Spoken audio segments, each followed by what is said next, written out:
আশা করি সবাই খুব ভালো আছেন। আমি অর্চিতা, কৃষ্ণনগর থেকে। আজকে আমাদের তারকেশ্বর বাবাধামে ঘুরতে যাওয়ার গল্প করতেই এসেছি। তো আজকে সকালটা খুব তাড়াতাড়ি শুরু হয়েছিল, কারণ যেহেতু আমরা বাবাধাম তারকেশ্বরে পুজো দিতে যাব। সকালে উঠেই মেয়েকে নিয়ে যাব না, আমরা বাইকে যাব, ওর স্কুল আছে। আর বর্ষাকাল, বাইকে যাব, ওকে আর নেব না। তো ওকে স্কুল পাঠাবো বলে ওর জন্য সিদ্ধ ভাতটা রেডি করে ওকে খাইয়ে আর ওকে যেহেতু স্যান্ডউইচ টিফিনে দেবো, টিফিনটা রেডি করে ওকে স্কুল পাঠিয়ে আমরা দুজন রেডি হয়ে বেরিয়ে গেছিলাম। আমরা দক্ষিণপাড়া ঘাট পার হয়ে গেছিলাম।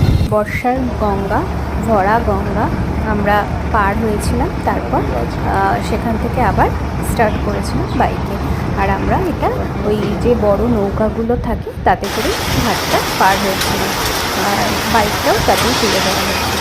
তো রাস্তায় প্রচণ্ড বৃষ্টি হচ্ছিল।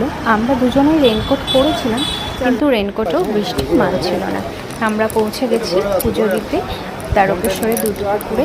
আমরা স্নান করে গেছিলাম, সেখানে পুকুরে গঙ্গা জল মাথায় নিয়ে আমরা পুকুরের জল মাথায় নিয়ে এখন না পরে পড়বো নিয়ে বাবার মন্দিরে পুজোর জন্য পুজো দিয়ে পৌঁছে গেলাম।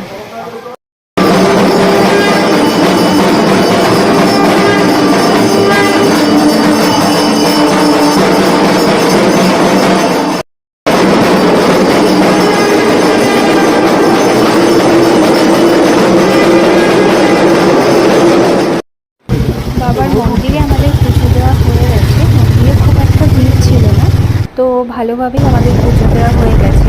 এবার যেহেতু মেয়েকে রেখে গেছি, বাড়ি ফিরতে হবে, আর বর্ষাকাল, যতটা তাড়াতাড়ি সম্ভব দিনের আলো থাকতে থাকতেই ফিরবো, ওই জন্য আমরা ওখান থেকে স্টার্ট করে দিয়েছিলাম। রাস্তায় আমরা এক জায়গায় লাঞ্চ করেছিলাম,